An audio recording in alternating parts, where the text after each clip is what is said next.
Stoa is a digital campfire where we cohere in dialogue about what matters most at the knife's edge of what's happening now.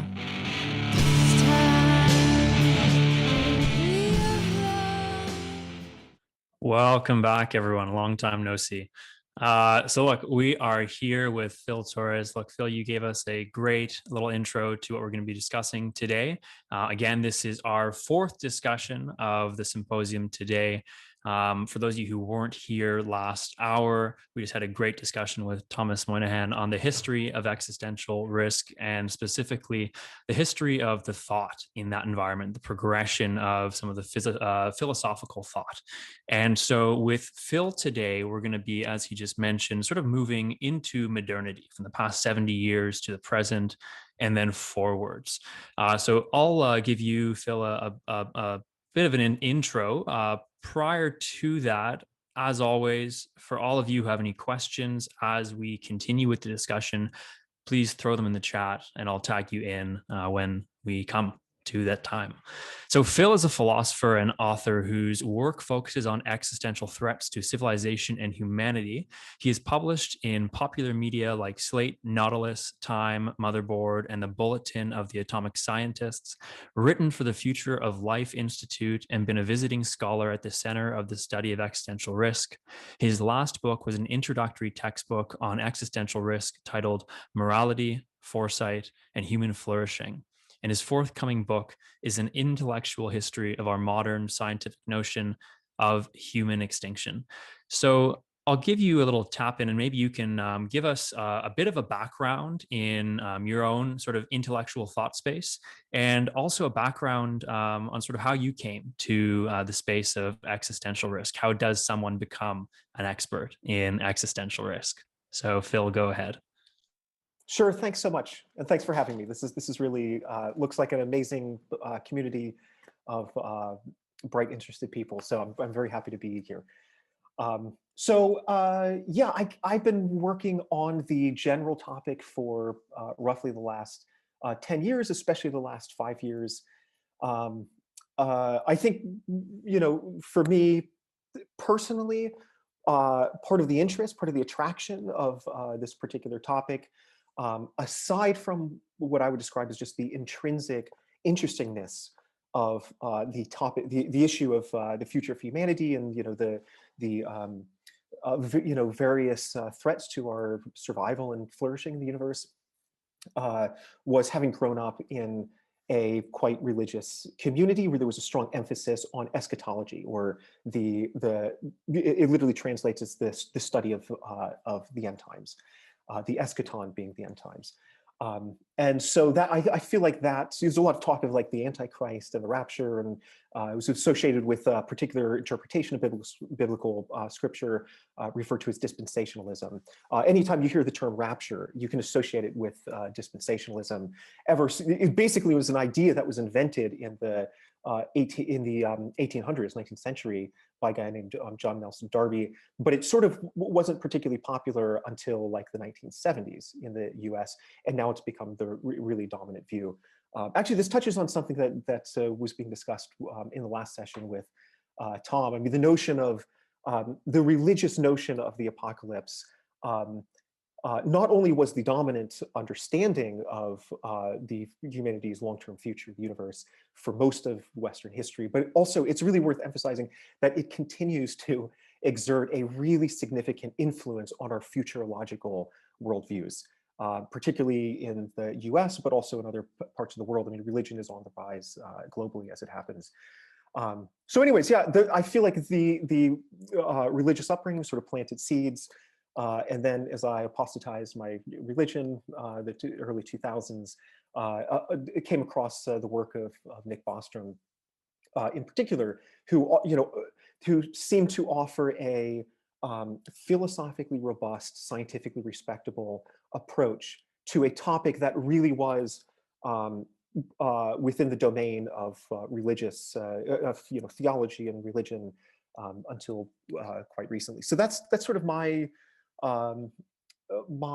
path to this topic. As it happens, I've, particularly the last few years, I've become increasingly critical of the Bostromian perspective on these issues. And Tom emphasized quite a bit the notion of potentiality. And more and more, maybe this is something we could talk about more, but it seems to increasingly clear to me that that's the wrong emphasis, and that there are perhaps better ways to be thinking about the issue. But so, I mean, the main topic of the talk is just the evolving dangerousness of the threat environment in which humanity is embedded. And so, as mentioned, I mean, the term multiplying has a kind of diachronic or temporal element. So you really need a sense of where we were to understand where we are now, and then obviously the difference between those two.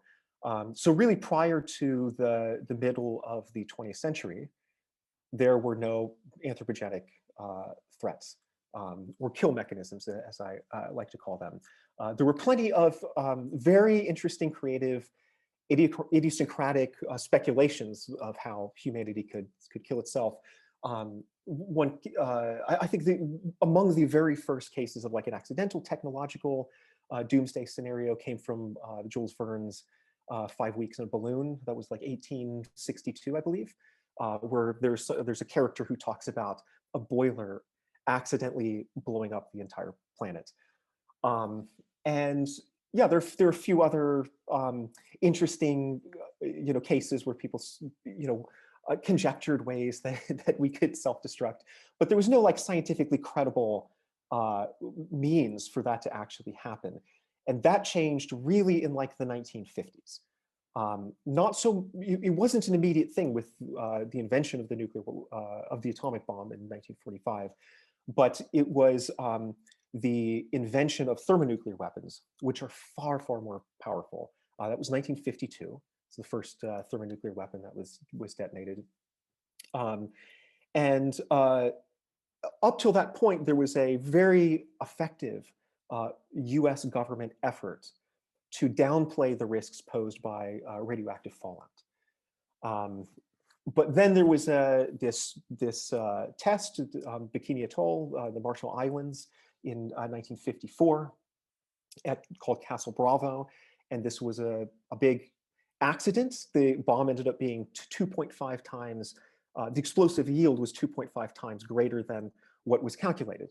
And as a result, there were a bunch of people downwind on the islands who came down with radiation sickness. There were a bunch of 20-some sailors on a Japanese vessel who became very sick. And after that, they all around the entire planet were detected radioactive particles. And so for the first time, you had a number of respectable scientists, intellectuals, and so on, who came to agree that all-out thermonuclear conflict could potentially bring about human extinction.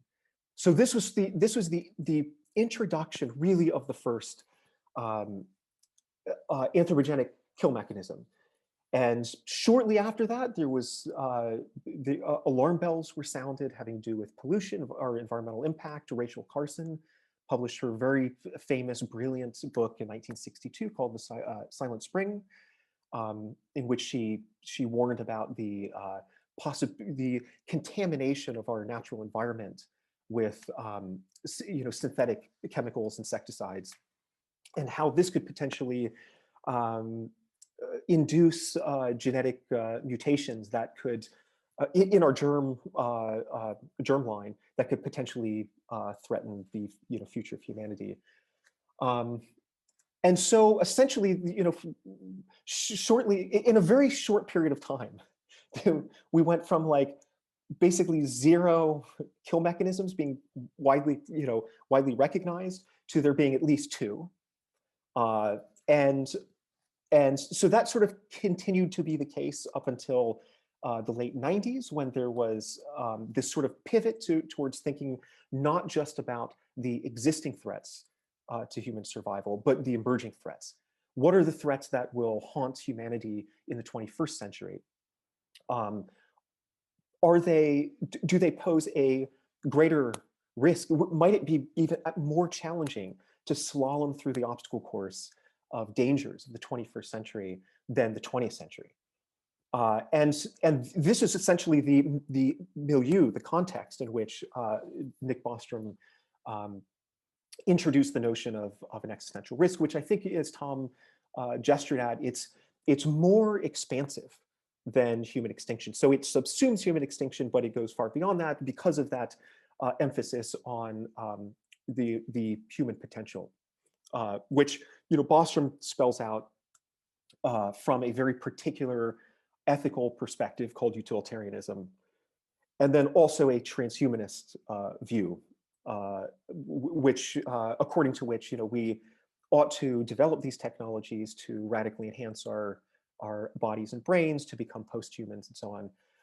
And so he has this vision of of humanity not just surviving on Earth, but spreading into space as far as possible, and creating as many human beings as the universe can possibly support in order to maximize the total amount of value in the universe, which is the imperative of total utilitarianism.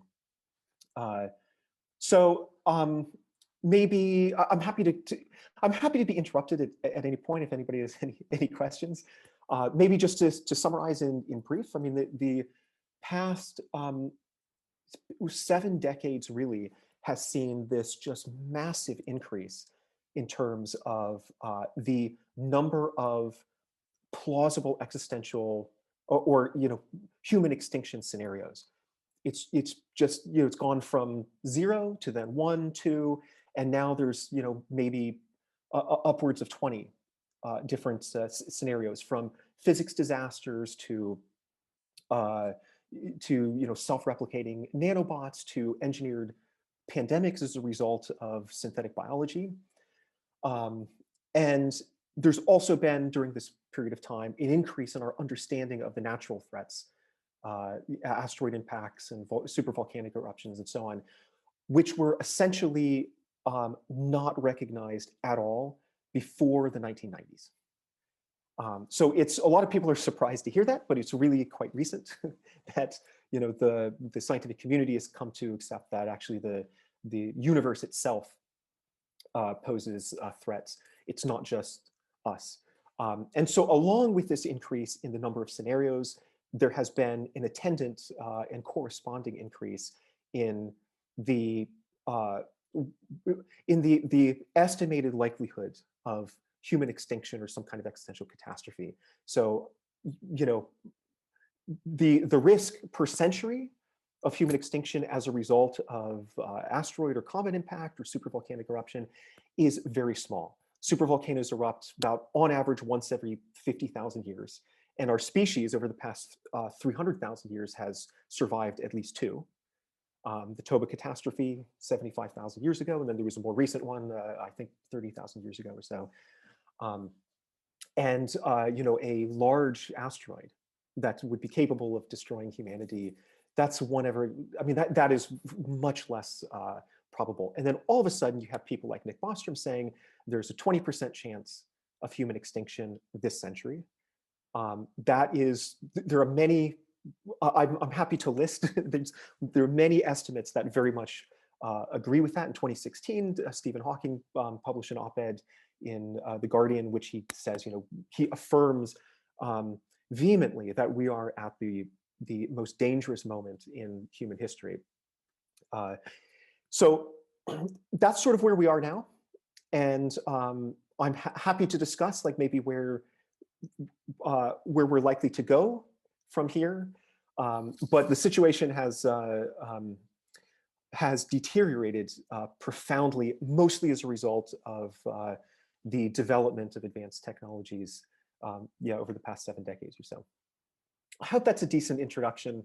It's a bit all over the place, a bit desultory, but I hope people followed. I hope it's sufficiently clear. No, look, that was a great introduction, and you give me a bit of a tricky job because now I'm caught between wanting to explore a potential sort of future trajectory and dive a little bit into where you bifurcate from Bostrom, because that sounds a little juicy. Why don't we give a bit of an analysis on the current landscape and where we may be going over the next little while, and then we'll sort of circle back to where you and Bostrom sort of bifurcate in terms of your analysis of potentiality. Yeah, so actually they do overlap. Um, so for example, there's a fairly widely accepted view. I call it, for lack of a better term, the bottleneck hypothesis, which the gist of it is that yes, there's been this very significant, quite profound spike in terms of the overall existential risk to humanity, um, which will probably continue throughout most of the 21st century.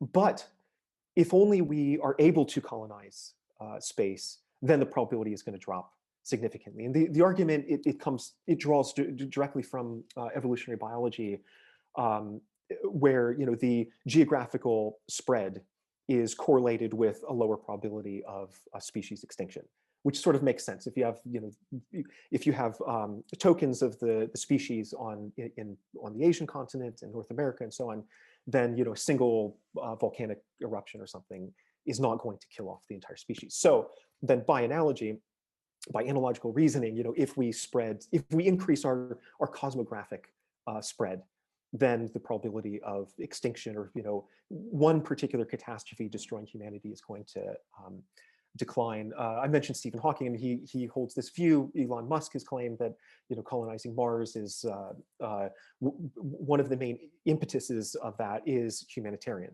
namely to protect humanity from extinction. And so and so this is a way that the sort of transhumanists, the people who are a bit more technophilic or technocratic in their futurological visions, are able to dodge a bit are able to reassure that even though technology has made the world immensely more dangerous, in the end, if only we push through with continued technological development, things will get a lot better, because this technology will, nanotechnology and so on, will enable us, will facilitate our spreading through the universe.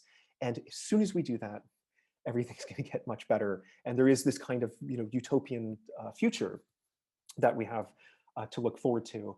And so one point of disagreement is, I think that colonizing space, I think the roadmap that is oftentimes just, this would be part of my criticism, sort of tacitly, uncritically accepted by a lot of these people. Well, it's uncritical. I mean, it needs to be thought about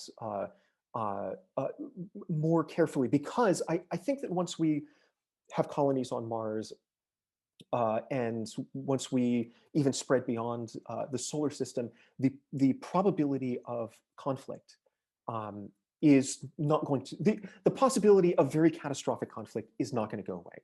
And there's a book by a political scientist, international relations theorist at Johns Hopkins named Daniel Dudney. He published just last year a book called Dark Skies, which goes into great detail about why exactly we should be pessimistic about space colonization, why it actually could make things much worse. And what we should do right now is focus our space program on planetary defense, on sending, like the space program's done a lot in terms of our understanding of climate change, for example. There's satellites that take pictures that monitor certain global surface temperatures all around the globe. So these are positive uses, but actually going to Mars and trying to get beyond that could pose really significant hazards to our future here on Earth, but also their future. Essentially it's taking sort of geopolitical theory and applying it to the interplanetary predicament that we would instantiate. So I'm a bit worried that so far there is a very strong correlation, and there is a causal explanation for this correlation. So it's not mere correlation between the development of technology and the dangers posed to humanity. And so I worry that if we continue on this trajectory, we're going to reach a point where the capabilities of self-destruction will become so great that human annihilation will essentially be reach a probability of will asymptotically reach a probability of 1. So that's my point of divergence in terms of what we can expect in the future, and also my unfortunately pessimistic take, which I'm not a pessimist by disposition, but this is where I ended up doing my best to think carefully about technological trends and social political facts and so on. So I suppose the logical question that follows is, in your analysis, what would be maybe some recommendations that you would have in terms of our trajectory? You mentioned planetary defense, for instance, more research and monetary distribution towards things like climate change mitigation. What else is in that sort of a bucket for you as more logical next steps than, for instance, colonizing Mars to have some sort of human backup drive? Yeah, well, I think one of the most important research projects right now is to answer that question, because there aren't many good solutions to the conundrum that we find ourselves in. So, for example, there are many fields of emerging technology. So biotechnology, synthetic biology, nanotechnology, AI, even to some extent, some like stratospheric geoengineering technologies. These are dually usable. So, it's the very same entity, the very same artifact, bit of information, theory, and so on, can be used for beneficial as well as harmful ends. And those properties are inextricably linked. So you just can't have, for example, if you have a centrifuge that enriches uranium, it's the very same centrifuge that could be used to enrich uranium for nuclear power plants, can also be used to enrich uranium for nuclear weapons. And so, but, synthetic biology in particular, anticipated future nanotechnology, AI, and so on. These are not only becoming exponentially more powerful, and there are so many exponential curves. The Carlson curve, for example, essentially traces the growing power of synthetic biology. Obviously, there's like Moore's laws, the most famous, where every 18 months, the number of transistors on a chip doubles. So at the very same time, these dual use technologies are also becoming more and more accessible. So it's small groups and lone wolves who may end up being acquiring the capacity to unilaterally bring about global scale disasters. And so as a result of that, you get this massive multiplication of the number of potentially omnicidal actors in the world. And because probabilities add up over space and time, if you crunch the numbers, even if there's a tiny percent, like 0.0000001 chance that any single individual will successfully destroy civilization or bring about human extinction, the probability reaches basically certainty over course of decades or a century or something. There's a guy at Stanford named John Sotos who wrote, I think, the best article on this. It's called, I think it's called Biotechnology in the Lifespan of Technical Civilizations. I think that's what's called. But he posted it, a couple of years ago, and he sort of crunches these numbers. Actually, Tom Moynihan mentioned, I believe, John Platt, who, or he writes about it in the book. John Platt talked about like the half-life of civilizations, and John Sotos basically uses that same concept. So anyways, point is, okay, that's a big problem. And a lot of people who study this issue recognize that bioterrorism and nanoterrorism and and so on, these are just completely unprecedented in terms of how risky it is to to humanity. So how do you solve it? Literally the best solution anybody's come up with is like mass invasive real-time surveillance, preferably by some world state entity, some centralized entity. So like, I mean, either you could try to halt the juggernaut of technological development, which is my favorite view, but also it's completely implausible. Or you could say, well, okay, technology is this autonomously developing entity. That's the autonomous technology thesis has been defended by many reputable scholars, like Langdon Winter was one in 1977. And so you just can't control it. So then what do? Well, you just need to develop more technologies to counteract. So you need to develop like mass surveillance to preemptively intervene so that there isn't an existential catastrophe, because at least according to some definitions of existential catastrophe, they can only happen once. So it really needs to be proactive, not reactive. Once it happens, it's too late. And another proposal is like, okay, maybe there's like self-replicating nanobots, which could devour the entire biosphere by converting organic compounds into copies of themselves. Use the gray goose scenario. So maybe what we need to do is create a nanobot police immune system. And so it's called blue goo. So we spread these nanobots all around the entire planet. They just suffuse our natural environments, and they're out there to detect if a terrorist, nanoterrorist, releases some kind of self-replicating nanobot. And so that also seems problematic in various ways. And so my ultimate point here is just that it's really hard to figure out what exactly the right response to this unprecedented situation is. All of this is just not just in geological timescales, but on civilizational timescales. These changes have happened so quickly. We have a sense that the world today is like pretty similar to the way it's always been. That's not true. We live in a totally anomalous moment of the past 3.8 billion years since life has existed on the planet. And even the last 300, 200,000 years since we've been around. This is just a very, very strange moment. And all of a sudden we're being, with these brains that probably haven't evolved too much since the Pleistocene, having to figure out these problems that are global in scope and pan-generational in their temporal scope. So I don't have a good solution. I think desperately we need, smart young people to go into this field and think,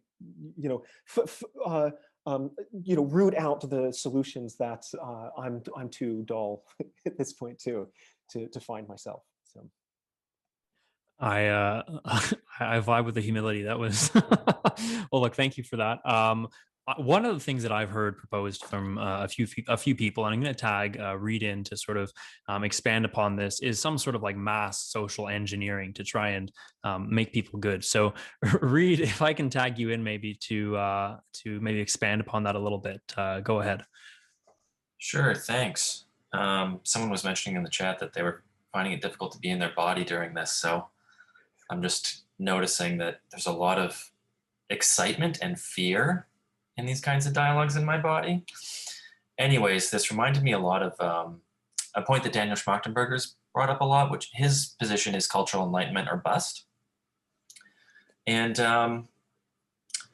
yeah, I guess, do you agree with that analysis? And if so, what would that enlightenment look like to you? I'm not conversant with it. Is it in the chat? No, this is something else. No, I'm not that familiar. Yeah, he's referencing some work that was done by Daniel Schmachtenberger, which does propose to a certain extent that you have sort of mass restructuring of how people actually interact at a societal level to prevent, I suppose, some of these kill scenarios. and maybe Reed, if you want to expand upon that a little more, then be my guest. Sure. Yeah, it was my understanding that if you look at the collapse of previous civilizations, the ones that seem to be leaning towards civilizations and managed to sustain themselves followed a period of enlightenment. And he's kind of extended that analogy to our current situation. Mm-hmm. And that seems right to me. Like all these solutions of like tech to combat the tech, or like good tech versus bad tech, seems like it might buy us some time. But it seems like in order for 8-10+ billion of us to all share a planet together, and I guess it seems like the momentum of history isn't gonna, we're not gonna be able to like degrowth quickly or reduce our technological innovation anytime soon. So yeah, cultural enlightenment or bust. Like we're gonna have to learn how to use the tech that we acquire and discover in ways that are less rivalrous. And yeah, I don't know, how's that resonating with you? Yeah, it strikes me as I feel like I would need to see the details. I certainly like. I mean, people have distinguished between technical versus attitudinal changes in response to these kind of problems. It sounds like an attitudinal one, which I'm all for. Two things come to mind which may be of interest. One, another technical solution that some people do take seriously, especially like I think the people who are in the existential risk community at FHI, Future of Humanity Institute, and so on, are a bit. Many of them tend to be a bit sympathetic to this more technical solution, not just surveillance, which Bostrom himself has tentatively endorsed, much to the horror of many people, but also there's this notion of like moral bioenhancement. So maybe what we need to do in order to mitigate some of these problems like climate change, for example, is to actually re-engineer the human being to make us to modify our fundamental moral dispositions of altruism and a sense of justice, so that we are more inclined to engage in activities that will reduce the threat of climate change. It's very much yeah, it's a kind of extreme, technical way of intervening in the world in order to try to sidestep, the global scale catastrophe unfolding in slow motion of climate change. Seems like the exact opposite. The other thing I would say is just in terms of attitudinal. I wonder if anybody's familiar with Roy Scranton's work. I think he's at Notre Dame University, and he wrote a really fantastic book called "Learning to Die in the Anthropocene." So I suspect everybody's familiar with the Anthropocene. It's just there was the Pleistocene, Holocene, and then Anthropocene maybe started. I think one good possibility is the 1950s, as a result of all those thermonuclear tests that were being done, and so there was this thin layer of artificial radionuclides all around the planet, which is a permanent mark in the geological record. It'll be there, for as long as the lithosphere, contains it. Well, that's not the best way to put it. But if aliens visited us in 2 million years and we're extinct at that point, they'll drill into the ground and they'll go, oh, they discovered, nuclear weapons, how to unlock that extraordinary amount of energy bound up in the nucleus of atoms. So yeah, basically his notion was learning to die in the Anthropocene, which is, it's essentially like, okay, the likelihood of us actually surviving, beyond, the century or the next couple centuries is very small. So what we should do is look at our situation from a different gestalt. Imagine us in hospice, essentially, and what is it that we should do to enhance palliative care? And so that's another kind of, it's a kind of Buddhist, approach, I guess, just trying to find peace with a dismal situation. So anyways, I'm really sorry I didn't directly answer your question. Oh no, that's I hope okay. it was interesting, but thank you for putting that on my radar. I would like to learn more about that. If you don't mind, just a quick follow-up to that, I'm curious about your most back to the drawing board solution for this, if that makes sense. Like maybe a radical kind of change solution idea. Like, what's your most back to the drawing board solution? Well, 2 decades ago, when I first got into existential risk studies, I was a bit inclined towards anarcho-primitivism. And so that is a very extreme, kind of, back to the Pleistocene is one of the slogans that they use. John Zerzan is a philosopher who actually was a confidant of the Unabomber after he was arrested for a bit. But us bracketing, this questionable affiliations, he's done some pretty interesting work on what he calls future primitive, which is this idea that it's not actually that we're going to return to the past, but we're going to learn from the civilizational journey so far, and try to then create a world in the future that in which we've reintegrated with nature. There's sustainable eco-technological kind of situation. And I'm mischaracterizing his view just a little bit, but I'm sympathetic with that view, and I would say that after having taken a long detour through some very pro-technology views over the past 5 years or so. 5 years ago, I really was sort of excited by the transhumanist vision, but more and more I just think the transhumanist vision, if it's implemented in the messiness of the real world, it's going to be a disaster. It's going to radically exacerbate socioeconomic inequality, and would completely undercut liberal democracy and things that we find good right now. So I've sort of come full circle and back to an implausible view. So that's the best I can do. That was great. Well, look, thank you both. We're going to tag in Nathan now with one of the questions that you threw up into the chat. Okay, sorry, let me find it. Yeah, just simple. Well, not simple, but just a simple question. How significant do you think AGI is in terms of existential risk? Do you think there is more fear of like the monopolistic lone wolf in control, or at generating it, or more of like a decentralized scale type? Just your thoughts. Yeah, no, it's a really good question.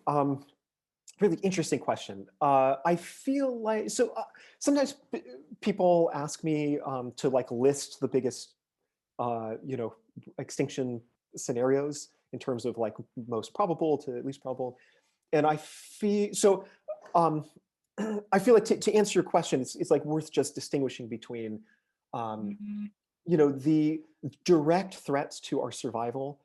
I think quite possibly the greatest known threat is associated with advanced AI.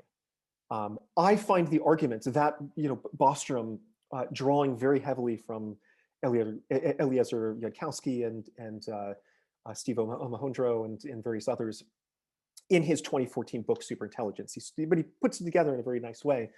I find that argument to be cogent, and there does seem to be a very significant risk that we will fail to solve the so-called value alignment problem, which has a technical and philosophical component. We don't need to go into all the detail, but essentially it's designing a system that has human superior problem-solving capabilities, but nonetheless behaves in a manner in the real world that is not inadvertently destructive to humanity. And I think that is a really, I think solving that is going to be extremely difficult. And it seems quite possible that AGI or ASI, artificial superintelligence, is going to arrive before we solve this problem, which may involve like essentially devising adequate solutions to some of the perennial questions of philosophy. You know, like what are our values? What's the right moral system? You know, and so on. So I think the most urgent problem right now is climate change. And I think that's because climate change is a threat multiplier and a threat intensifier. And it's just going to make everything worse. It's going to increase the probability of terrorism. It's already been causally linked, I think quite plausibly, to the rise of the Islamic State, which was you know, the richest, most powerful terrorist organization probably in history, and also one that adopted this very, very frightening, apocalyptic ideology. And so I've written before that I think, you know, ISIS is probably a preview of what to expect in the future, because, you know, radical political social instability is a fertilizer for extremist views, whether religious or otherwise. So anyways, yes, I think AGI is a really huge problem, and my best thought right now is that we, you know, last counts from a couple years ago, there was something like, I want to say 43 organizations around the world that are explicitly working to develop AGI. This is a paper by Seth Baum of the Global Catastrophic Risk Institute based in New York. And that is very worrisome. One in particular, these are known organizations, by the way. There could be others, you know, associated with governments or militaries, whatever, that we just don't know about. And so I find that very worrisome. My best thought is we need something like Extinction Rebellion focused not on climate change, or not just on climate change, but also on like putting the brakes on the development of this technology, because I don't think we're ready for it. And I don't think it's going to be like climate change. There's a chance it's, I think, a plausible case to be made that it's not like climate change where you can see it coming. It's going to be more like, you know, physicists for the longest time didn't know how to, you know, first we didn't know what the cause of radioactivity was, and then we realized, oh, it's one atom, one chemical element actually turning into another chemical element. And then we didn't know how to induce that change. And then we figured out how to induce it in a self-sustaining manner.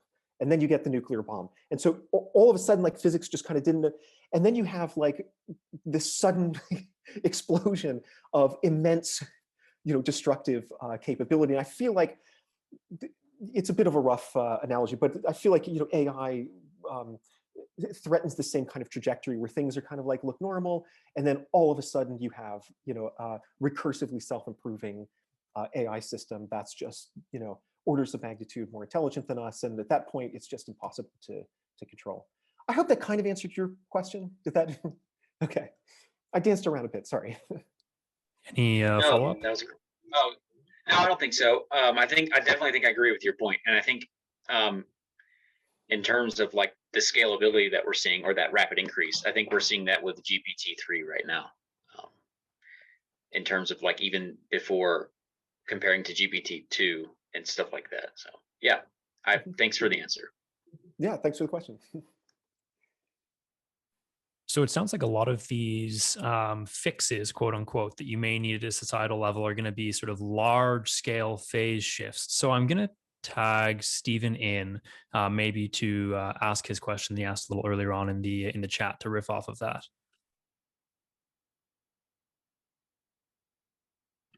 Hi, I'm wondering how long paradigm shifts, for instance, the Enlightenment, have taken in the past, and do we have that kind of time now? It's a good question. I mean, the Enlightenment, you know, that was the 18th century, 17th century, sorry, 18th century, sorry. the so-called century of philosophy, as it were. And yeah, I mean, that's unfolded over a century. Definitely was a sort of paradigm shift in terms of Kant famously in his article "What is Enlightenment?" described it as our emerging from our self-imposed nonage. Dare to know is the slogan of the Enlightenment, and so that was. I mean, the funny thing about the Enlightenment is it also kind of laid the groundwork for. So I think Tom would say that I don't want to speak for him, but I think one of his arguments is that out of the Enlightenment you get this notion of self-responsibility. It's up to us to determine our future, and that the notion of existential risk is of a kind. It's the full realization of the notion of self responsibility in the most in the broadest existential context possible. But it also laid the groundwork for a lot of the risks we're facing right now. And so but I mean, if we had it, we do need, I think, a revolution in terms of our attitudes. We talked about attitudinal changes a little bit ago. In terms of like ethics, Tom touched a little bit on the work of Jonathan Schell and Derek Parfit and so on. The thinking about human extinction, about the ethical and evaluative implications of our permanent disappearance, that is so recent. It really goes. There are occasional sort of gesturing at that issue going back through Western philosophical history. And Bertrand Russell, Tom mentioned, Bertrand Russell was one of the earliest ones to kind of note, oh, human extinction, that means, kind of the end, the permanent foreclosure of these like transgenerational projects we're working on. An idea that was famously expressed by Edmund Burke, the English conservative, who talked about the partnership of the generations. But it really wasn't until the 1950s.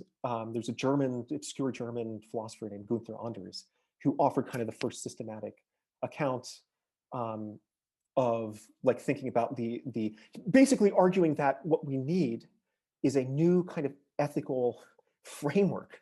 We need like a completely new mode of thinking about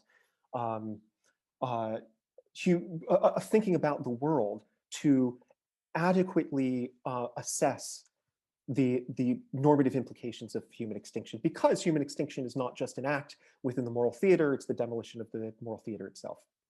That's completely novel.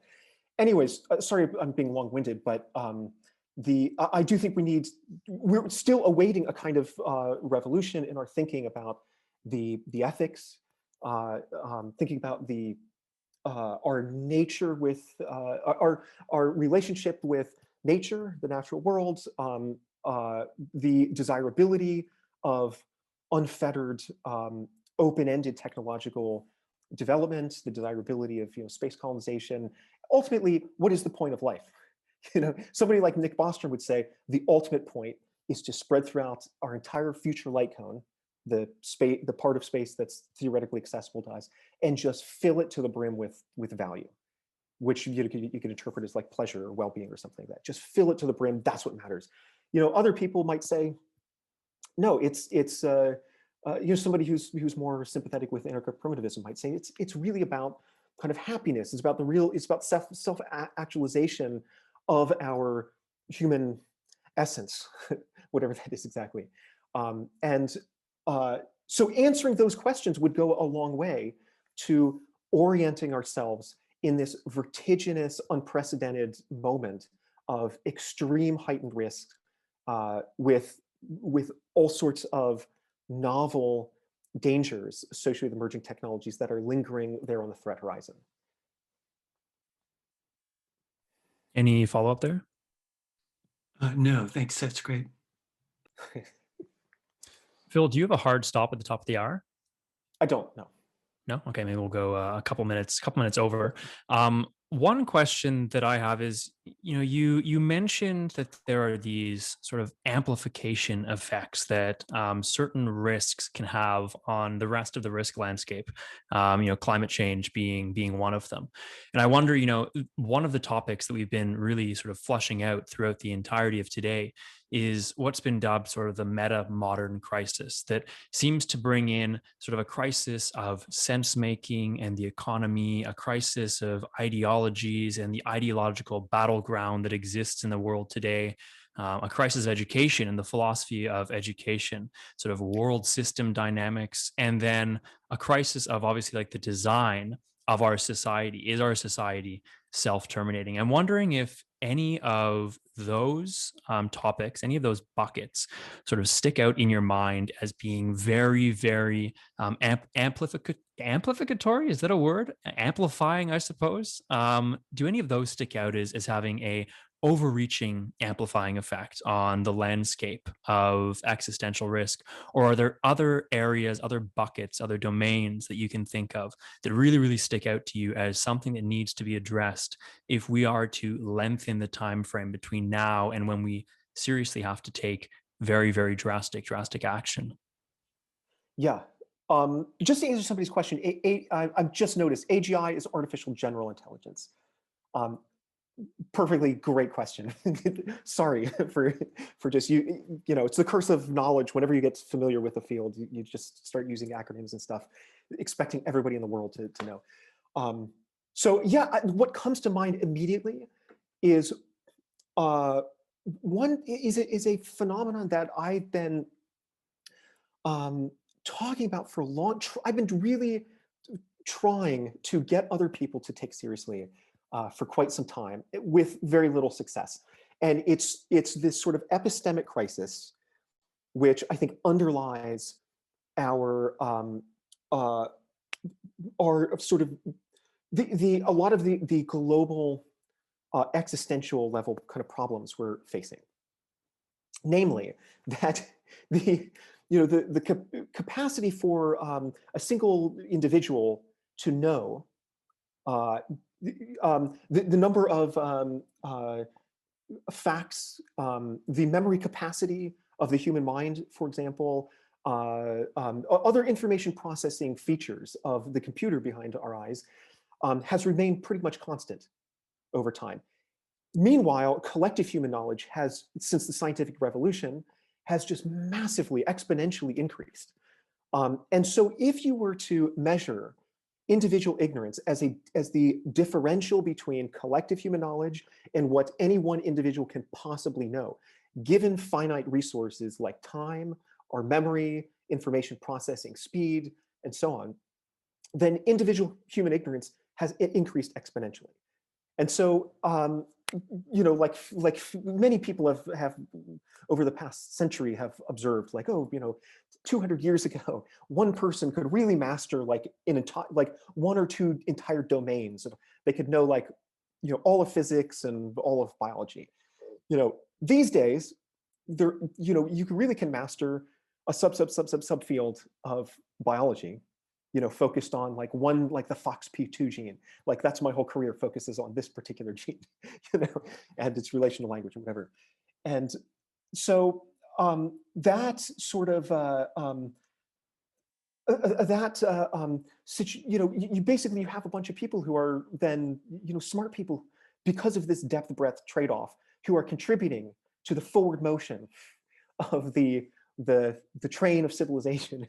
But there's nobody, actually that's not the best metaphor of the forward motion of civilization, but there's nobody steering. There's nobody who sort of has a big picture, is able to have a competently big picture view to make competent decisions about where we ought to go, where the dangers are, what just the layout of the labyrinth, that we're trying to get through. And so I think this epistemic crisis is really, really underlies a lot of the risk that we're dealing with right now. And it's only going to get worse. Perhaps the only solution is radical cognitive enhancement. to really redesign the architecture of our minds, to radically expand human memory and so on. But also, I mean, this ties back into what I was saying before about this, the transhumanist ideology, which I find that when implemented in the real world, my strong suspicion is it's going to be bad. It's going to be exploited by the socioeconomic elites, and ultimately will threaten human prosperity, overall. So yeah, so basically education, like, obviously we spend the first 30 years of our lives like in school and grad school and whatever, just trying to get up to speed. And even then it's like, I don't know how you can get through grad school without just coming away with a sense of one's profound relative ignorance. Like, you just know so little about anything in the world. And that's a problem. We're all just, wandering around blindly. Nobody's steering the ship. So I hope that touches on your answer, or your question. Sorry. Absolutely. I'm actually going to tag Laura in for a follow-up on that question. Oh, gosh, there's so much to say. I guess I was just wondering, like, what values would you use to orient? Because it does seem like there's so much information possible. We do need some kind of system of sorting out, well, what's actually good, what's actually going to bring more life and more flourishing and more depth and more, belonging into the world. So, do you have any ideas? How would you go about that? Well, in terms of ethics, I'm a big fan of virtue ethics. And so that's, the focus, historically, like going back to Aristotle and Plato, they were kind of the originators of progenitors of virtue ethics. It's about, like, flourishing, human happiness, eudaimonia. But there are more recent accounts that I actually like a lot, and seem to be a good alternative to the sort of total utilitarian ethical view of a lot of people, like at Oxford, people who work on existential risk, where essentially, their view is like morality is just a branch of economics. It's just about the bottom line, maximizing profit, except instead of profit, it's value, like pleasure or something. So I don't know. I feel like virtue ethics might have something interesting to say that would help orient people, orient humanity towards a better future. But beyond that, I don't know. I also like the beginning, like in 1973, Arne Naess published his famous paper on deep ecology, and so I also kind of like. I feel like that's kind of a good way of understanding nature, where natural entities, not just humans, have intrinsic value, are valuable in and of themselves or for their own sake. And clearly, that right now, that is not a view that guides our civilization. It's very much a shallow ecology view at best, where nature just has instrumental value, and it's just there to be just standing reserves, just waiting for us to go and exploit it. Not sure if I have anything else to say. I'm not even sure that was useful or insightful, but. That was great. Do we have any follow-up there? I was just wondering if you had any a follow-up, if you had anything to add, or did that? Yeah, I'm not sure that really satisfactorily answered the question, but.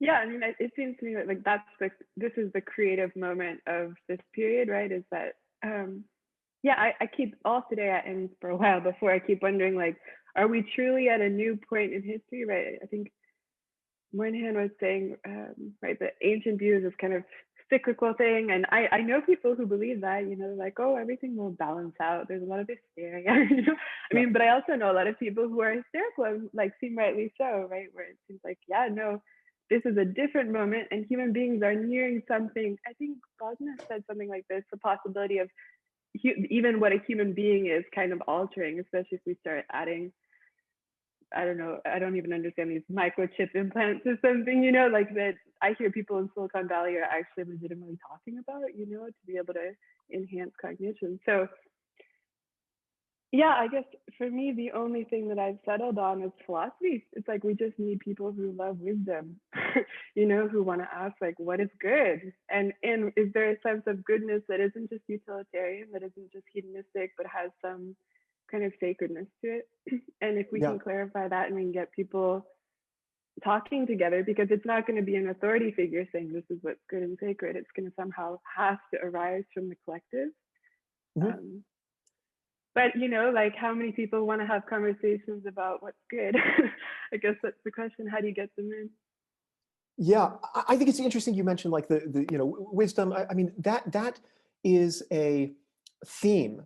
This the race between wisdom and technology is a theme that goes back like decades.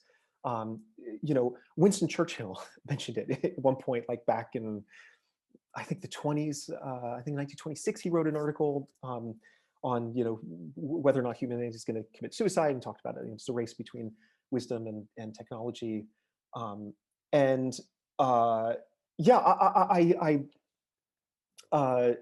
right now it's not clear.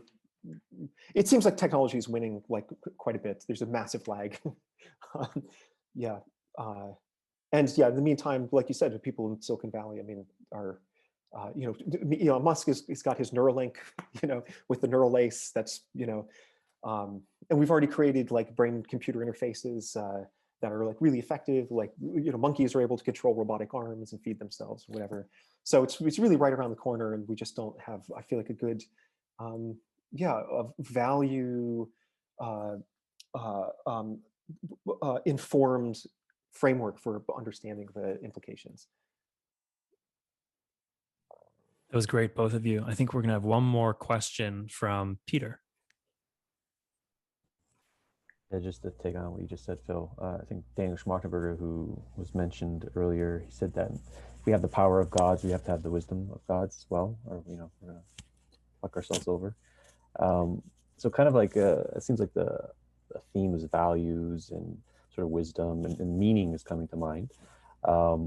But first, just to kind of zoom back on the title of this whole symposium is the meta crisis, which some people hold as like a catch-all to describe all the existential, like the constellation of existential suffering risks that threaten our existence.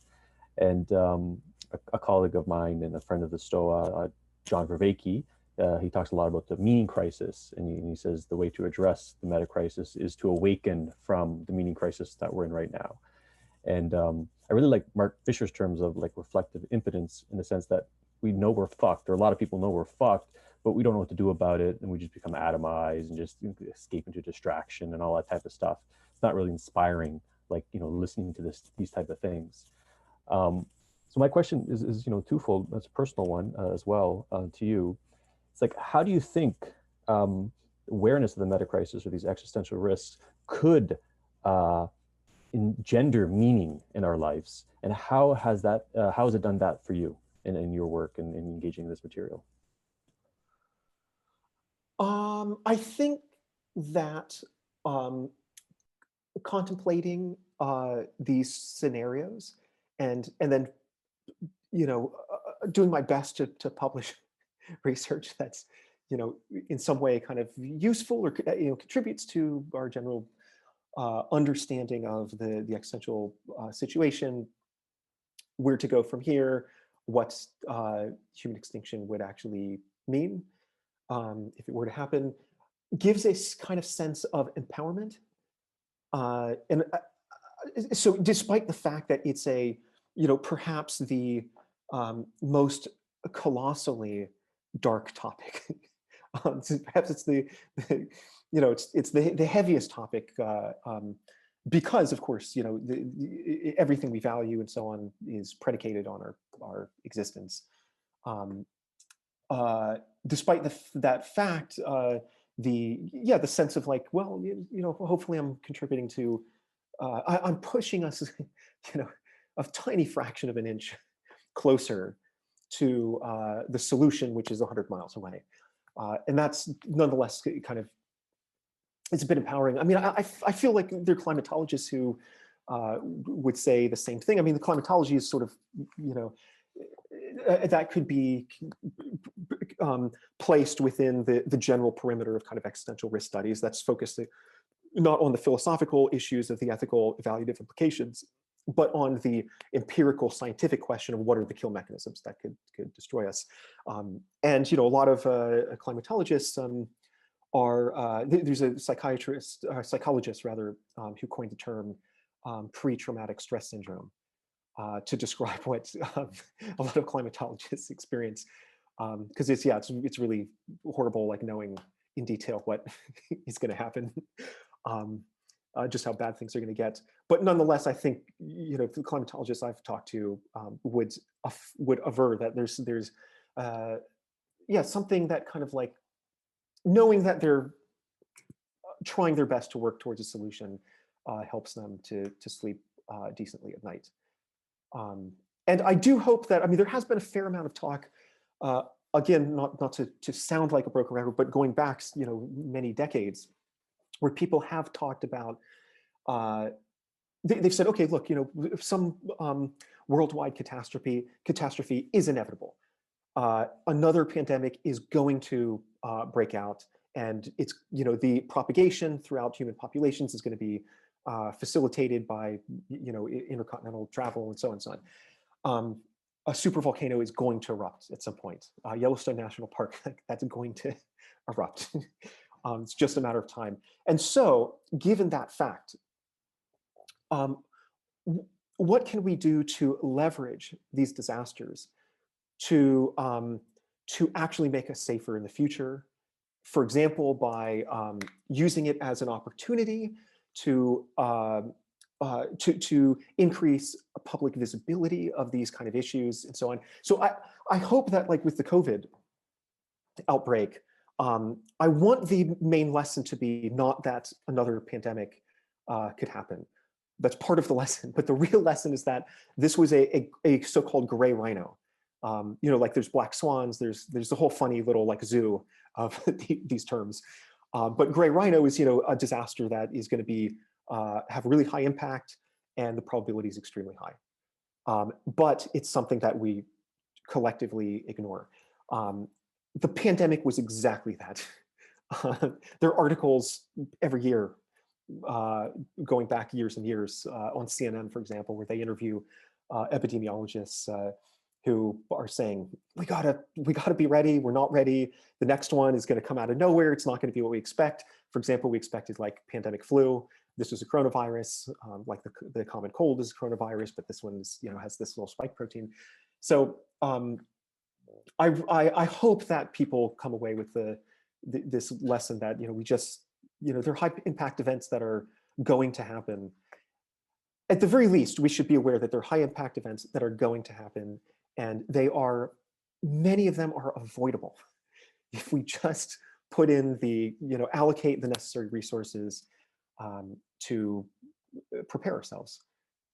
So I hope that answers the question a bit. Any follow-up, Peter? You don't have to answer it, but I'm sort of the proclivity to lean into the opposite approach, sort of using, I'll say this first, that Extinction Rebellion, when I was having in-person events, they came to the Toronto chapter. I'm in Toronto, and they give the download of how fucked we are, and everyone was really depressed afterwards. And then it's like, yes, we want you there because now we're going to collectively grieve, like let's collectively die. Let's have a collective ego death, sort of like a collective rite of passage.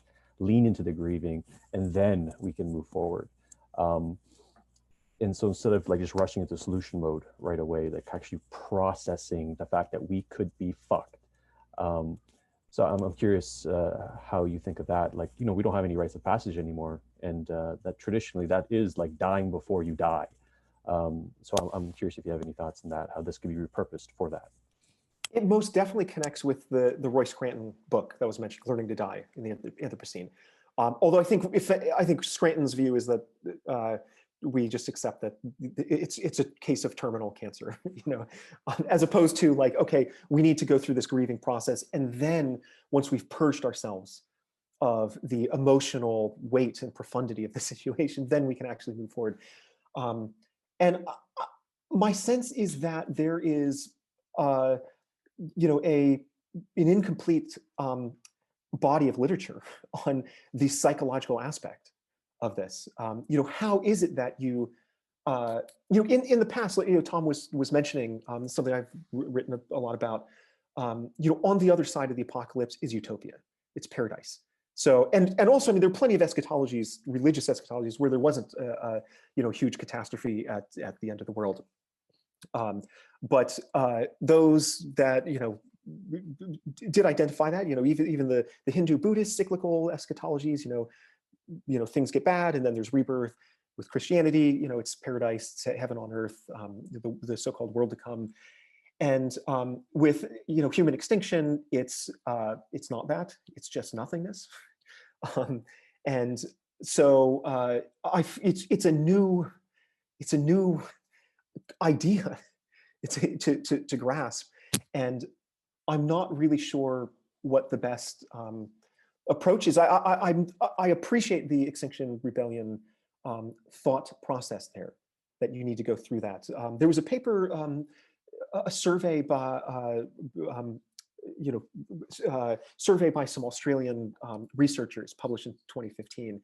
And interestingly, they found that a really significant percentage of Australian children believed that the world would end before they got older. It was something like 40%. And that's pretty significant. You find kind of similar statistics from the Cold War during the height of the Cold War, but a lot of them are, you know, these children today connected with climate change and, you know, stuff like that. Anyways, the authors then say that based on their research, there's kind of three general ways that people tend to react to end of the world news or ideas. One is fundamentalism. That's looking at the crisis through the prism of religion. I was just talking about. Sometimes that actually can give one a lot of hope. There are a lot of Christians in the US who get excited when war breaks out in the Middle East, because that's a harbinger of, you know, the tribulation and then the second coming and so on. And so, yeah, through the prism of religion, you actually there's actually reason to perhaps be excited by natural disasters and large-scale catastrophes. The other option is nihilism. So a lot of people who, you know, think about these issues, they just sink into like a sense of like defeatism and, you know, everything's completely effed. So just a feeling of utter helplessness in the face of such formidable challenges. And then the third one is activism. And so their point, of course, was like, you know, it's important to talk about these issues in a way that inspires people to become activists, definitely not fundamentalists. You don't want that, it's only going to make the situation worse. And also nihilists, and then, you know, people just suffer while not contributing to hopefully obviating a really bad, you know, future situation. So I mean, I take it that the XR you know, approach, that methodology is like, okay, this is how we turn people into activists. And I don't know if that's the right, but I don't know if that's the wrong way. There also is a history. I mean, you know, the Doomsday Clock was introduced by the Bulletin of the Atomic Scientists. That organization was founded in 1945, Doomsday Clock in 1947. And the reason they introduced the Doomsday Clock and actually created the organization in the first place was explicitly the guy one of the co-founders, Eugene Rabinowitz, which he explicitly said, we want to terrify people into rationality. So the idea was to really, you gotta scare people before you can get them to take seriously the threat of nuclear annihilation and so on. And you see that exact same tactic with like Greta Thunberg, you know, where she says, I want you to panic. The house is on fire. I need you to panic right now. And yeah, there are other people who I think disagree with that to some extent and say, you know, that's not the right way to go. We just need to be calm the whole time. We don't need to go through this you know, artificial grieving process before we're prepared. But I don't know. It's one of the big questions. How do we mobilize people? How do we get people to care? I mentioned before that in Extinction Rebellion kind of focused on putting the brakes on the development of artificial general intelligence is something that I think would be really useful right now. How do I get people to be sufficiently inspired to write their Congress people or go out in the streets? And I have no idea.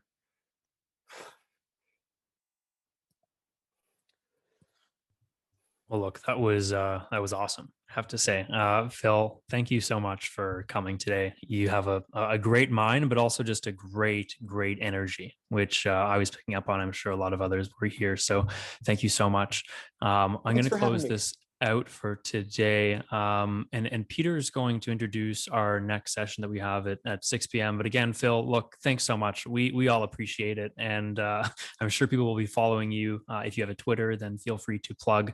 But you'll get a few more followers after after I am today. on Twitter, but I'm not the Phil Torres who does entomology. I do eschatology. You're not the butterfly guy. Phil Torres, the butterfly guy. Yeah, it's a different, numerically and qualitatively different individual.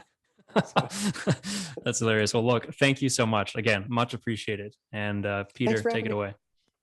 Cool. Yeah, every time I search your name, Phil, I always get this butterfly guy. I'm like, wow, this guy is Phil Torres is very into like eclectic things.